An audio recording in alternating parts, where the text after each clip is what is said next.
Hello, dear friends. I, Dr. Shamsher Singh, welcome you all to my SSB Pharma Learning YouTube channel. So, you must like, watch, and subscribe all the videos which I share with you because I always share all the scientific videos which include scientific data as well as which are very useful for you all. So today I am going to discuss on the hemorrhoids or piles, जिसको कि हम बवासीर कहते हैं, piles कहते हैं, haemorrhoids कहते हैं. So if you know that what are haemorrhoids, haemorrhoids किसको कहते हैं? Haemorrhoids is the swelling which is on the anal aperture. जो हमारा एनल पार्ट है बॉडी का, यहाँ से हम अपना वेस्ट मैटर बॉडी का बाहर निकालते हैं, स्टूल्स बाहर निकालते हैं, गंदगी बाहर निकालते हैं, उस एरिया पे वीन्स का स्वेलिंग हो जाना on the external side as well as on the internal side, उसको हम कहते हैं haemorrhoids. And it is also called as a piles and in a very common language it is called as a bawaseer. तो ये जो pile है it is affecting a wide number of population, बहुत सी पॉपुलेशन अगर आप देखें scientifically, in case of America, Canada, Europe, as well as Asia countries, more than 50 year of the age population, जिनकी एज 50 ईयर से above है, वो commonly इससे अफेक्टेड है. एज वेल एज अगर आप देखें तो बहुत से यंग लोग भी इस प्रॉब्लम से अफेक्टेड हैं. So what is the scientific reason for this? कौन कौन सी ऐसी ट्रीटमेंट्स हैं जो आप ले सकते हैं, कौन कौन से ऐसे सोल्यूशन मैं आज आपको बताऊंगा जो आप अपने घर पे भी यूज कर सकते हैं. Because everybody if you will see most probably suffer from the haemorrhoids. तो हेमरॉइड्स जो है it is not a problem. अगर आप देखें तो बाय बर्थ हमारा जो एनल अपर्चर होता है उसमें कुछ लाइनिंग रहती हैं जिसको हम क्या कहते हैं, हेमरॉइड्स कहते हैं. लिटिल बिट वीन्स का जो है स्वेलिंग रहता है, बट वो अगर बढ़ जाए, एक डिजीज फॉर्म में आ जाए, तो उसको हम हेमरॉइड्स प्रॉब्लम कहते हैं, पाइल्स कहते हैं, बवासीर कहते हैं. अब ये क्वेश्चन आ जाता है कि ये जो हेमरॉइड्स है ये कितनी टाइप का होता है?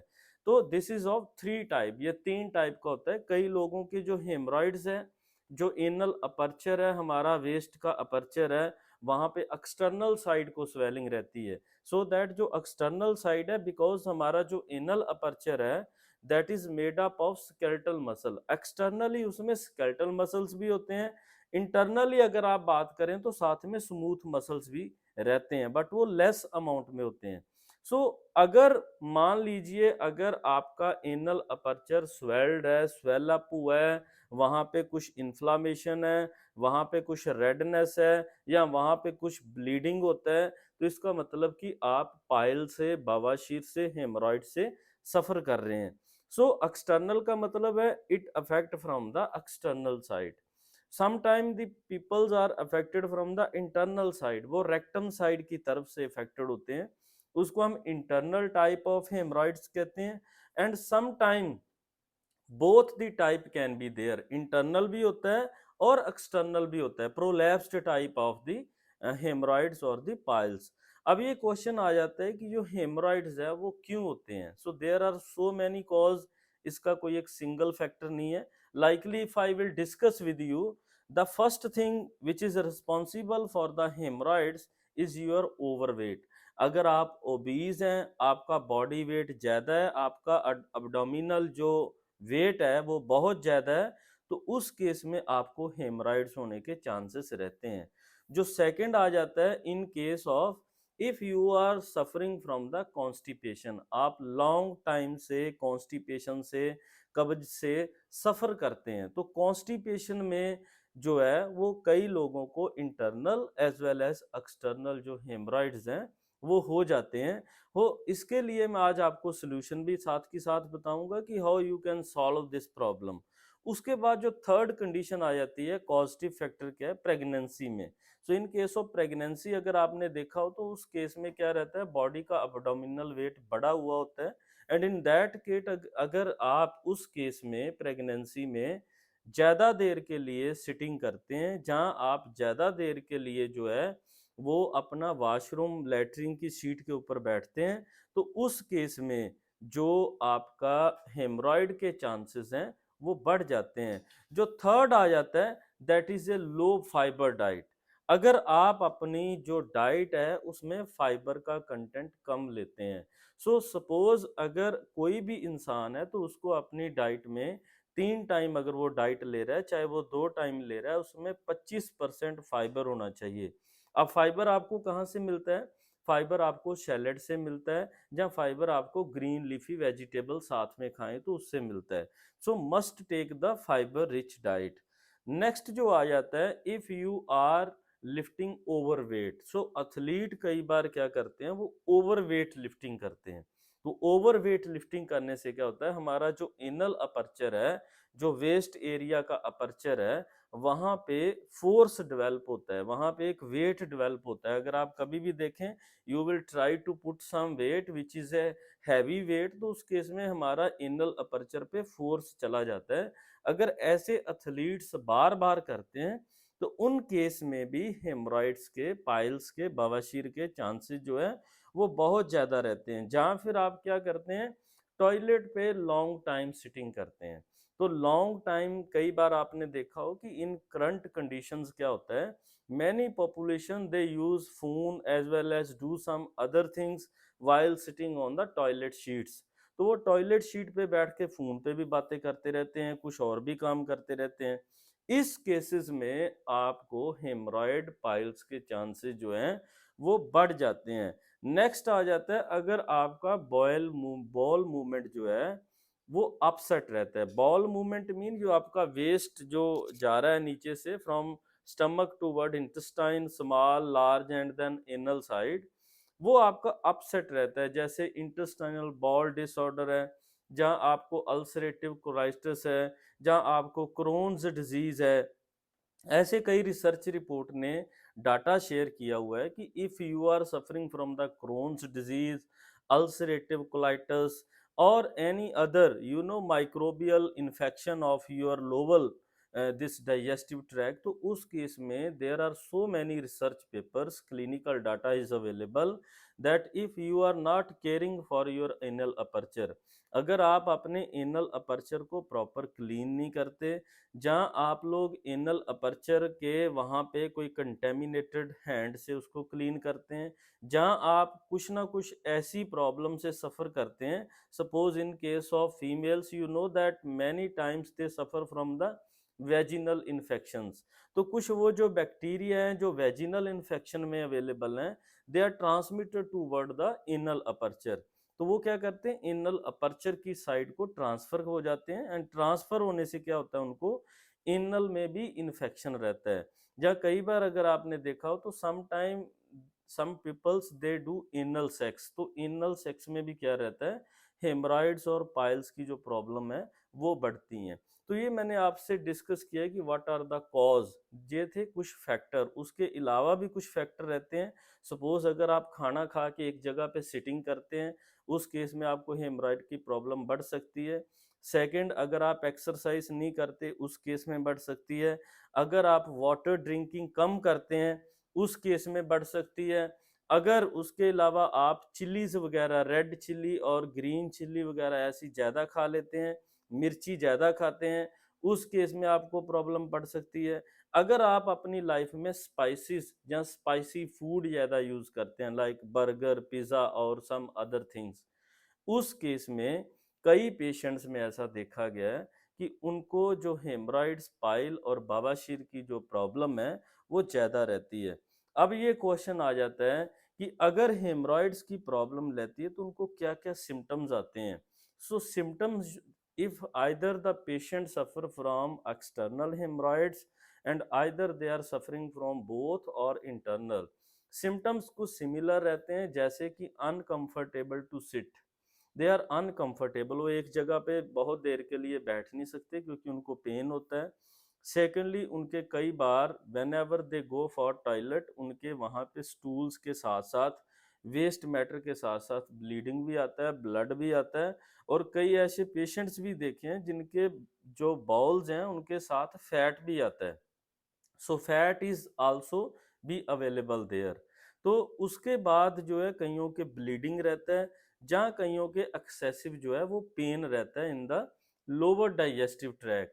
तो ये कुछ सिम्टम्स लोगों में पाए जाते हैं, बिकॉज जो सिम्टम्स रहते हैं that are due to vein swelling, sometime the veins they are rupture, जो वो फट जाती हैं, उस केस में कईयों के ब्लीडिंग बहुत ज़्यादा रहता है।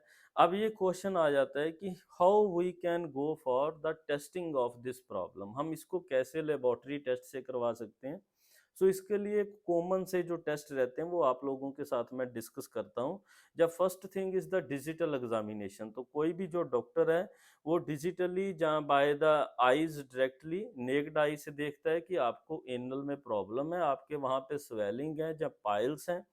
दूसरा जो कंडीशन इस केस में आ जाता है वो ये आ जाता है कि आप किसी भी तरह की जो एक्सटर्नल एनल स्कोपी है वो करवा सकते हैं। एनल स्कोपी में हमें पता चल जाता है कि वहाँ पे ब्लीडिंग है, फाइबर फॉर्मेशन हुआ है, जहाँ पस फॉर्मेशन हुआ है, जहाँ कुछ भी और प्रॉब्लम है। बिकॉज अल्टीमेटली जब भी ये स्वेलिंग होगा तो आपका जो एनल का एरिया है, जो साइज है जिससे हमारा वेस्ट मैटर बाहर आता है, उसका साइज जो है वो कम हो जाता है, शॉर्ट हो जाता है, छोटा हो जाता है। उस केस में हमें प्रॉब्लम क्या रहती है, it is very difficult to you know excrete out the waste matter from the lower digestive track.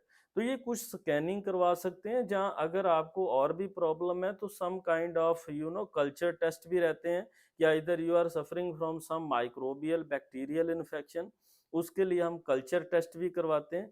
तो ये कुछ कॉमन टेस्ट रहते हैं। अगर आपके ब्लीडिंग हो रहा है, अगर आपके जो फैट है that is present in the stool, तो ये कॉमन टेस्ट आप प्रिडिक्ट भी कर सकते हैं कि आप हेमरॉइड से, जहाँ पायल से, जहाँ बवासीर से क्या सफ़र कर रहे हैं। अब जो मैक्सिमम इम्पोर्टेंट चीज़ है वो ये है कि how you can treat. So treatment जो है always you should discuss with your doctor, even though I will discuss some of the medicaments, some of the medicine which are commonly prefer for the treatment of this. जो सबसे important बात है, likely 5% of the lidocaine cream, जो lignocaine और lidocaine का जो cream है 5%, उसको हम अप्लाई करते हैं। वो क्या करता है, अप्लाई करने से एक सूथनिंग इफेक्ट देता है and it reduce the swelling, वो आपकी स्वेलिंग कम कर देता है और पेन कम कर देता है। और सेकेंडली अगर आपको डिफिकल्टी है for the excretion of waste, तो उस एक्सक्रीशन को स्मूथली वो वेस्ट जो है उसको आप बाहर निकाल सकते हैं। इसलिए जो लिडोकेन है, लिग्नोकेन है, इसका जो 5% क्रीम मार्केट में अवेलेबल है उसको एक्सटर्नली क्या करते हैं, many of the population they apply। The second thing which you can do at your home, आप घर पे भी कर सकते हैं। वो क्या है, आप क्या करें, आप पोटाशियम पर मैग्नेट का पाउडर फॉर्म या सोल्यूशन फॉर्म ले लें। अगर वो पाउडर फॉर्म है तो उसका 1 चम्मच आप 2 से 3 litre little bit warm, little bit थोड़ा सा वार्म वाटर लेके उसमें 1 स्पून जो है, टी स्पून, वो पाउडर का मिक्स कर लें और उसमें क्या करें, आपका जो एनल अपर्चर है उसको कुछ टाइम के लिए डिप करें। So you do this practice at least 2 to 3 time in a day, at least 2 बार जरूर करें, मॉर्निंग एंड इवनिंग। आपको क्या करना है, एक बीकर में 2 से 3 litre little bit warm water लेना, वो कोल्ड ना हो, उसमें 1 चम्मच पोटाशियम परमैंगनेट का ऐड करना है, उसको प्रॉपर डिसॉल्व करना है। और उसमें क्या करना है, जो आपका एनल अपर्चर है, लोअर जो डाइजेस्टिव ट्रैक है, वेस्ट एरिया आपका, उसको आप थोड़ी देर के लिए फ्रॉम 5 to 7 मिनट आप उसको डिप करें मॉर्निंग एंड इवनिंग। उससे क्या होगा, जो पोटाशियम परमैंगनेट है इसकी बहुत सी प्रॉपर्टी हैं, like it is a antiseptic, it is a anti inflammatory. So ऐसी प्रॉपर्टीज़ हैं कि आपका इन्फ्लामेशन भी कम करेगा, अगर वहाँ पे कोई माइक्रोबियल बैक्टीरियल ग्रोथ है उसको भी कम कर देता है।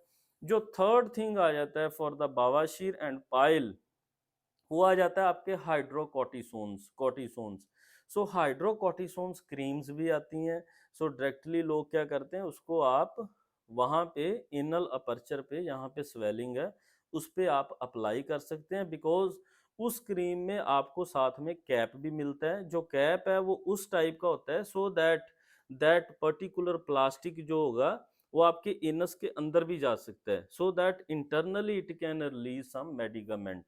तो वो जो हाइड्रोकोर्टिसोन, कोर्टिसोन्स की जो ये क्रीम्स हैं ये भी आप अप्लाई कर सकते हैं। बट इन केस ऑफ सवेयरिटी, अगर आप बहुत बड़ी प्रॉब्लम से सफ़र कर रहे हैं जहाँ साथ में आपको कोई और भी प्रॉब्लम है, then you must consult your local doctor. आप लोकल डॉक्टर से कंसल्ट जरूर करें। उसके बाद जो इम्पोर्टेंट आ जाता है, suppose if you want to reduce inflammation and you want to reduce pain, उसके लिए एनाल्जेसिक यूज़ कर सकते हैं, असिक्लोफेनिक, डिक्लोफेनिक, या बेस्ट यू है वो आपका आ जाता है आइबोप्रूफन। सो आइबोजेसिक प्लस यो टेबलेट आता है, आप उसका यूज़ करें तो उससे क्या आपका पेन भी कम होगा, आपका स्वेलिंग भी कम होगा, और उसका जो है एंटी इन्फ्लामेटरी प्रॉपर्टीज़ रहता है। अब ये था कुछ मेडिसिन्स आप इससे कम कर सकते हैं। उसके बाद जो जनरल मेथड्स हैं जो आप अडॉप्ट करें अपनी लाइफ में, the first thing you must take a maximum amount of water. जितना कि आपकी बॉडी को वाटर चाहिए, पानी चाहिए, उतना आप ड्रिंक करें। सेकंड है, you must do some exercise. आप एक्सरसाइज जरूर करें, और अगर कहीं एनल सेक्स है तो उसको अवॉइड करें। जो फोर्थ पार्ट रहता है, अगर आप ओवरवेट हैं तो अपना ओवरवेट कम करें। अगर आप टॉयलेट सिटिंग लॉन्ग टर्म के लिए करते हैं तो टॉयलेट सिटिंग का टाइम कम करें। अगर आप अपनी लाइफ में जो फूड ले रहे हैं वो विदाउट फाइबर है तो साथ में सैलेड और ग्रीन लीफी वेजिटेबल जो है उसको साथ में इंक्लूड करें। उसके बाद जो अगर आपको कॉन्स्टिपेशन रहता है, you are suffering from constipation with piles, तो साथ में आप लग्जेटिव परगेटिव जो हमारे मार्केट में मेडिसिन्स हैं, जहाँ वो कुछ सॉल्यूशंस मैनिटोल लाइक आते हैं, सो ऐसे जो सॉल्यूशंस आते हैं उनको आप अपनी लाइफ में यूज़ करें as by consulting to your local doctor. उसके बाद जो इम्पोर्टेंट पार्ट रहता है, अगर इससे भी कुछ सोल्यूशन नहीं हो रहा तो लास्ट पे क्या रहता है, सर्जिकल कुछ टेक्निक रहती है। जैसे आपके हेमरॉइडेक्टोमी, जो हेमरॉइड्स है उस पर डॉक्टर कट लगा देते हैं। सो ये जो कटिंग मेथड है, कट लगाना और पस निकालना, स्वेलिंग को कम करना, ये लास्ट स्टेज का प्रोसीजर है, ये डॉक्टर ही ऑपरेट करता है इसको। उसके बाद जो आ जाता है हेमरॉइड स्टेपलिंग, तो उसमें भी कुछ ये जो हेमरॉइड्स हैं उससे पस रिमूव करते हैं, स्वेलिंग को कम कर देते हैं। So these are the surgical technique which only be possible by the doctor, ये डॉक्टर ही करते हैं। तो आज मैंने इस लेक्चर में आप लोगों के साथ हेमरॉइड्स क्या हैं, वो कितने टाइप के होते हैं, कैसे होते हैं, क्या जनरल ट्रीटमेंट आप अपने घरों पे कर सकते हैं, उसके अलावा आप करक्यूमिन का पेस्ट बना के भी लगा सकते हैं यहाँ पे आपके हेमरॉइड्स हैं। जहाँ आप क्या कर सकते हैं, अलोए वीरा लें तो उससे भी हेमरॉइड्स कम होते हैं। जब उसका जो जेल है, अलोए वीरा जेल जो प्लांट से लेकर आप उसको करक्यूमिन के साथ और जिंजर के साथ मिक्स करके पाउडर को मिक्स कर लें, और मिक्स करके आप अपने एनल अपर्चर पे पेस्ट को लगाएं। उससे आपकी स्वेलिंग कम होगी, इन्फ्लामेशन कम होगी, और आपको रिलीफ मिलेगा। So this was the scientific SSB pharma learning channel. So you must like, watch and subscribe and share these videos. You are welcome. Thank you very much.